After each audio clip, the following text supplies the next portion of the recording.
Assalamualaikum warahmatullahi wabarakatuh. Perkenalkan, nama saya Putri Amalia Ramadhani dengan NIM 20030432. Di sini saya akan memaparkan materi manajemen keputusan resiko. Apakah Anda mengetahui secara umum terkait manajemen risiko dalam pengambilan keputusan? Sebenarnya definisi tersebut adalah suatu ilmu yang menggabungkan antara konsep risiko dan keputusan untuk dilihat dan dikelola agar mampu memberikan hasil sesuai dengan penerapan para pengambilan keputusan. Hal tersebut bisa diwujudkan bagi para pengguna ilmu manajemen risiko keputusan dengan cara memahami persoalan secara komprehensif dan realistis sesuai dengan kondisi yang ditemui di lapangan. Kita harus mengakui bahwa dalam setiap keputusan yang kita buat selalu saja menyimpan risiko yang mungkin bisa timbul. Dalam pengambilan keputusan yang beresiko akan menghasilkan suatu keputusan yang mengandung lebih dari satu kemungkinan berdasarkan beberapa alternatif dan beberapa peluang yang sama besarnya. Anda bisa mengatasinya baik yang bersifat profit maupun non-profit dengan menerapkan manajemen risiko. Dalam manajemen risiko ini kita akan membahas bagaimana pengelolaan risiko bisa memberikan keuntungan serta mekanisme memperkecil risiko, sehingga kita membutuhkan kapasitas keilmuan yang cukup guna mengelola risiko yang sudah dan akan timbul nantinya sebagai berikut.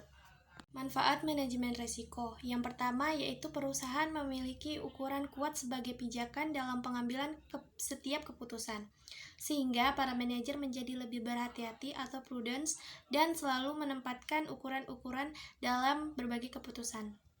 Yang kedua yaitu mampu memberi arah bagi suatu perusahaan dalam melihat pengaruh-pengaruh yang mungkin timbul baik secara jangka pendek dan jangka panjang. Yang ketiga yaitu mendorong para manajer dalam pengambilan keputusan untuk selalu menghindari risiko dan menghindari pengaruh terjadinya kerugian, khususnya kerugian dari segi finansial.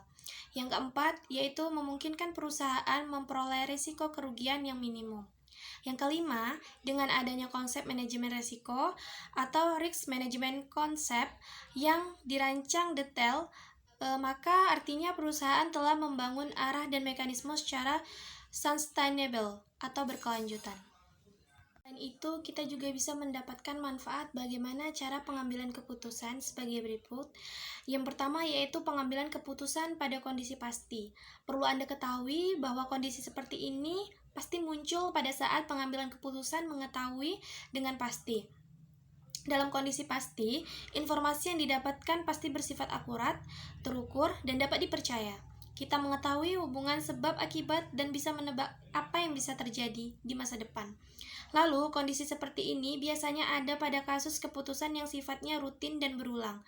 Alat bantu linear programming adalah alat yang baik digunakan untuk menghasilkan solusi optimal dalam permasalahan dalam kondisi pasti. Yang kedua yaitu pengambilan keputusan berdasarkan risiko. Bila seorang manajer tidak mempunyai informasi sempurna atau mempunyai informasi yang masih simpang siur, berarti berpotensi munculnya risiko. Dalam keadaan risiko, pengambilan keputusan memiliki informasi yang tidak lengkap tentang alternatif yang tersedia, namun memiliki gagasan yang bagus tentang probabilitas hasil untuk setiap alternatif. Dalam membuat keputusan berdasarkan risiko, manajer harus menentukan probabilitas pada setiap alternatif berdasarkan informasi ada atau berdasarkan pengalamannya. Pendekatan populer yang digunakan pada kondisi di antara lain yaitu Expansion Monetary Value atau EMV dan Expected Opportunity Loss atau EOL. Yang ketiga yaitu pengambilan keputusan pada kondisi tidak pasti. Keputusan ini paling penting dibuat di lingkungan yang kompleks dalam keadaan ketidakpasti. Kondisi ketidakpastian muncul pada saat kita tidak bisa memprediksi masa dan kondisi di mana serba fluktuatif. Pembuat keputusan tidak mengetahui semua alternatif yang ada, risiko yang terkait dengan masing-masing, dan konsekuensi dari setiap alternatif atau probabilitasnya. Dalam situasi ini, seorang manajer tidak memiliki informasi yang lengkap tentang alternatif dan informasi apapun yang tersedia, namun tidak berguna dalam menghadapi ketidakpastian tersebut, sehingga para manajer perlu membuat asumsi tertentu mengenai situasi tersebut untuk memberikan kerangka kerja yang masuk akal. Sebagai contoh, sebuah perusahaan ia memutuskan untuk memperluas operasinya di negara asing. Mungkin tidak tahu banyak tentang budaya, undang-undang, atau lingkungan ekonomi dan politik negara tersebut. Situasi politik ini bisa terjadi sangat bergejolak, sehingga bahkan para ahli pun tidak bisa memprediksi kemungkinan perubahan pemerintah.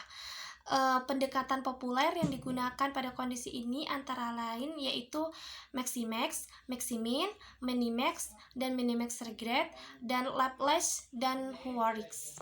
Yang keempat yaitu pendekatan mutakhir, pengambilan keputusan pada kondisi tidak pasti. Kali ini terdapat beberapa teknik modern untuk meningkatkan kualitas pengambilan keputusan pada kondisi ketidakpasti. Cara terpopuler antara lain yaitu analisis risiko, pohon keputusan, dan teori prevensi. Yang pertama yaitu analisis risiko. Manajer yang mengikuti pendekatan ini menganalisis ukuran dan sifat risiko yang terlibat dalam memilih tindakan tertentu. Misalnya, saat meluncurkan produk baru, seorang manajer harus menganalisis secara hati-hati masing-masing variabel berikutnya: biaya peluncuran produk, biaya produksinya, investasi modal yang dibutuhkan, harga, dan ukuran pasar potensial, persentase pasar. Analisis risiko melibatkan penilaian risiko kuantitatif dan kualitatif, manajemen risiko dan manajemen komunikasi risiko, dan memberikan manajemen pemahaman yang lebih baik mengenai risiko dan manfaat yang terkait dengan tindakan yang diusulkan. Keputusan tersebut merupakan trade-off antara risiko dan manfaat yang terkait dengan tindakan tertentu dalam kondisi ketidakpastian. Yang kedua yaitu pohon keputusan. Teknik pohon keputusan dianggap sebagai salah satu cara terbaik untuk menganalisis sebuah keputusan. Pendekatan pohon keputusan mengandung grafis dan dari alternatif tindakan dan kemungkinan hasil dan risiko terkait dengan setiap tindakan. Dengan menggunakan diagram pohon yang menggambarkan titik-titik keputusan, setiap kejadian dan probabilitasnya dalam tindakan, teknik pengambilan keputusan ini memungkinkan pengambilan keputusan melacak jalur optimal atau tindakan. Tiga yaitu teori preferensi atau utilitas. Ini adalah pendekatan lain dalam pengambilan keputusan dalam kondisi ketidakpastian. Pendekatan ini didasarkan pada anggapan bahwa sikap individu terhadap risiko bervariasi. Beberapa individu bersedia mengambil hanya risiko yang lebih kecil, sementara yang lain bersedia mengambil risiko yang lebih besar. Jadi kesimpulan dari materi manajemen risiko keputusan yaitu sederhananya manajemen risiko atau risk management adalah usaha yang dilakukan perusahaan dengan cara mengawasi, mengelola, dan mengambil keputusan guna menghindari risiko kerugian perusahaan. Salah satu tujuan dari manajemen risiko yaitu menyediakan informasi risiko bagi organisasi sehingga organisasi dapat melakukan upaya agar risiko tersebut tidak terjadi atau mengurangi dampaknya. Upaya-upaya tersebut dilakukan dengan mitigasi risiko. Manfaat manajemen risiko keputusan dapat minimalisir kerugian yang berpotensi dialami oleh bisnis, memberikan rasa aman kepada bisnis Anda, menyediakan informasi mengenai risiko kepada pihak regulator, dan meningkatkan kinerja bisnis. Apa peran manajemen risiko bagi keberlangsungan hidup suatu perusahaan? Manajemen risiko dalam menjalankan bisnis penting dilakukan untuk melindungi organisasi dari risiko yang menghambat pencapaian tujuan dan berbagai hal yang berpotensi menimbulkan kerugian bagi perusahaan. Apakah dengan menerapkan manajemen risiko dapat meningkatkan produktivitas dalam sebuah perusahaan?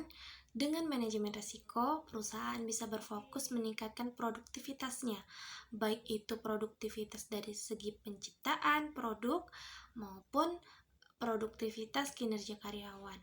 Produktivitas perusahaan pun akhirnya akan memberi impak positif berupa keuntungan atau laba. Bagaimana peran manajemen risiko sebagai upaya dalam mendukung perusahaan untuk mencapai tujuan? Manajemen risiko diharapkan dapat menuntun suatu perusahaan untuk perjalanan ke depannya atau forward looking. Hal ini dikarenakan yang namanya strategi tidak bisa langsung diterapkan secara pasti di dalam dan tidak pasti dalam perjalanan perusahaan karena harus disesuaikan dengan perkembangan situasi perusahaan tersebut. Dan bagaimana proses manajemen risiko, apakah ada konsekuensi? Bagaimana peran manajemen risiko sebagai upaya dalam mendukung perusahaan untuk mencapai tujuan? Manajemen risiko diharapkan dapat menuntun suatu perusahaan untuk perjalanan ke depannya atau forward looking. Hal ini dikarenakan yang namanya strategi tidak bisa langsung diterapkan secara pasti di dalam perjalanan perusahaan karena harus disesuaikan dengan perkembangan situasi perusahaan tersebut. Dan bagaimana proses manajemen risiko? Apakah ada konsekuensi apabila tidak menerapkan manajemen risiko? Jika perusahaan terlambat atau belum menerapkan manajemen risiko, berikut adalah beberapa dampak negatif yang dapat terjadi. Yang pertama yaitu sulit mengambil keputusan dalam melindungi perusahaan sebagai dari kerugian atau kebangkrutan.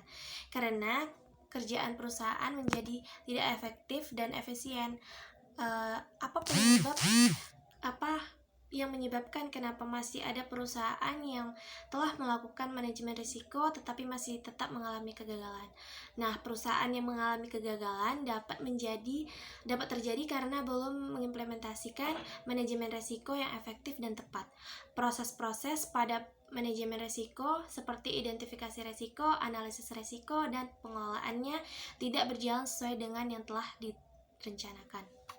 Demikian penjabaran materi yang dapat saya sampaikan. Lebih dan kurangnya saya mohon maaf. Wabillahi taufiq wal hidayah. Wassalamualaikum warahmatullahi wabarakatuh.